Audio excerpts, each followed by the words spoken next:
Okay, ఇక్కడ మనం నేర్చుకునేది వెస్ట్రన్ మ్యూజిక్ అండి. సో ఈ పేజ్ మీకు ఫోటో పెట్టాను. ఓకే, ఈ పేజ్ అంతా ఫోటో పెట్టాను.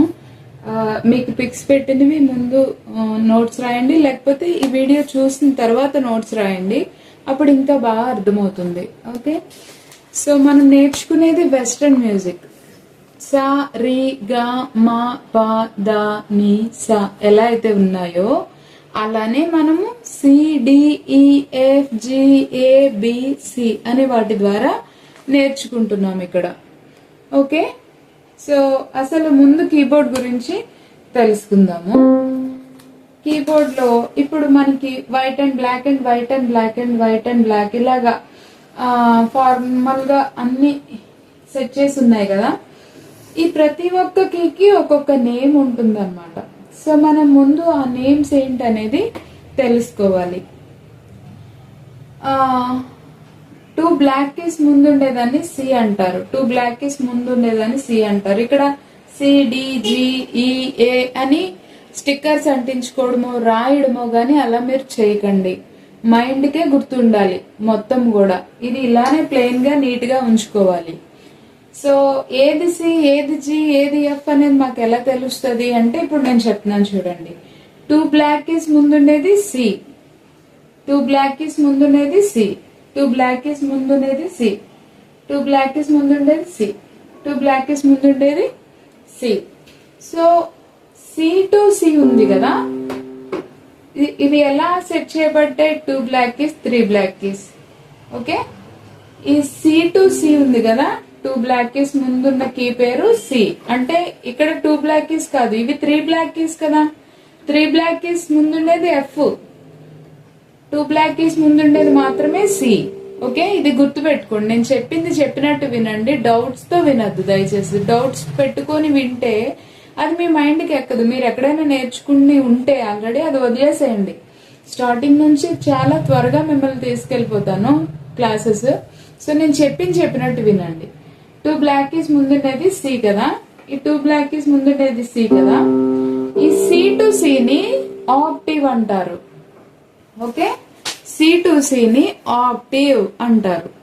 అంటే ఆక్టా అనే లాటిన్ వర్డ్ నుంచి ఇది వచ్చింది, ఆక్టివ్. సో ఆక్ట్ అని కూడా అనుకోవచ్చు, OCT ఆక్ట్ అని కూడా అనుకోవచ్చు. లేదు మీకు ఇంకా బాగా అర్థం అవ్వాలంటే సెట్ అన్నమాట. అంటే ఇదొక సెట్, ఇదొక సెట్, ఇదొక సెట్, ఇదొక సెట్, ఇదొక సెట్. కానీ మ్యూజిక్ టెర్మినాలజీలో first act, second act, third act, fourth act, fifth octave అంటారనమాట. అంటే కొన్ని 8 ఆక్ట్ బోర్డ్స్ ఉంటాయి, కొన్ని 3 ఆక్ట్ బోర్డ్స్ ఉంటాయి, కొన్ని 5 ఆక్ట్ బోర్డ్స్ ఉంటాయి. ఇది ఎన్ని ఆక్ట్స్? 1 2 3 4 5 ఆక్ట్ బోర్డ్ అనమాట ఇది. ఓకే, సో 3 ఆక్ట్ బోర్డు మీద కీబోర్డ్ నేర్చుకోవడం రాదు. అది కేవలం చిన్న పిల్లలకి మాత్రమే. 12 సంవత్సరాలు 10 సంవత్సరాలు ఆ లోపు పిల్లలకి నేర్పాలి అనుకుంటే అది గాని తక్కువ రేటుకి వస్తుంది కదా అని అది కొనుక్కోద్దు. సరే, క్లాస్ లోకి వచ్చేద్దాం. సో సెట్ అనుకుంటారో ఆక్ట్ అనుకుంటారో అర్థం అవ్వడానికి సెట్ అని చెప్తున్నాను, ఆక్ట్ అని అనాలి. ఓకేనా? సెట్ కి వచ్చి ఎన్ని ఉంటాయంటే 7 వైట్ కీస్, 5 బ్లాక్ కీస్ ఉంటాయి. 1 2 3 4 5 6 7 వైట్ కీస్, 1 2 3 4 5 బ్లాక్ కీస్. ఓకేనా? 7 వైట్ కీస్, 5 బ్లాక్ కీస్ కలిపితే ఒక సెట్, ఒక ఆక్ట్ అయింది. అట్లాగే 1 2 3 4 5 6 7 white keys, 1 2 3 4 5 black keys. So first act, second act, third act, fourth act, fifth act అనమాట. ఓకే, అయితే వీటికి పేరు ఏంటి? ప్రతి సెట్ లో ఉండే ఒక సెట్ కున్న పేరే ప్రతి సెట్ కి ఉంటది. ఓకే, వాటి పేర్లు తెలుసుకుందాం. 2 బ్లాక్ కీస్ ముందుండేది సి కదా, ఇది సి షార్ప్ అనమాట, ఇది డి. ఇక్కడ రాశాను కదా, మీరు కూడా ఒక లైన్ లో పట్టేటట్టే రాయండి, అప్పుడు ఒక ఆక్ట్ అన్నట్టు తెలుస్తుంది. ఓకే, షార్ప్ సింబల్ ఇది. ఓకే, షార్ప్ సింబల్ ఇది. C C sharp, D D sharp, E F F sharp, G G sharp, A sharp, B. And 2 black keys కింద ఉండేది సి కదా, మరలా start. C C sharp, D D sharp, E F F sharp, G G sharp, A sharp, B. And C C, C sharp, D, D sharp, E, F, F sharp, G, G sharp, A sharp, B, and C. C, C sharp, D, D sharp, E, F, F sharp, G, G sharp, A sharp, B, and C. C, C sharp, D, D sharp, E, F, F sharp, G, G sharp, A sharp, B, and C. So, okay, వీటి పేర్లు ఇవి. వీటి పేర్లను మనము బాగా అలవాటు చేసుకోవాలి. First class ఏంటంటే వీటి నేమ్స్ ఐడెంటిఫై చేయగలగాలి మీరు. ఎలాగూ ఒక 7-8 టైమ్స్ అన్న సి షార్ప్, డి షార్ప్ ఇక్కడ చూస్తూ, అంటే నాకు తెలుసు కాబట్టి అంత స్పీడ్గా చెప్తున్నాను. సి, ఓకే, 2 బ్లాక్ కీస్ ముందున్న సితో స్టార్ట్ అయింది కదా, ఓకే సి. నెక్స్ట్ ఇదేంటి, దీని పేరు సి షార్ప్. సి, ఇదేమో సి షార్ప్ అనుకోకండి, నెక్స్ట్ ఉన్నది ఇది C sharp. Next D, next ఏంటి డి షార్ప్ ఉంది అంటే డి షార్ప్. నెక్స్ట్ ఇక్కడ చూడండి నోట్స్, ఈ అంటే ఇది ఈ. నెక్స్ట్ ఇక్కడ చూడండి ఎఫ్ అంటే ఇక్కడ ఎఫ్, ఇది F sharp. G sharp, A sharp, B and C. మరలా చెప్పండి, C sharp, D sharp, E, F sharp, G sharp, A sharp, B and C. ఇలాగా బాగా ప్రాక్టీస్ చేయండి చివరి వరకు, ఒక 5-6-7 టైమ్స్ అనుకోండి పోనీ.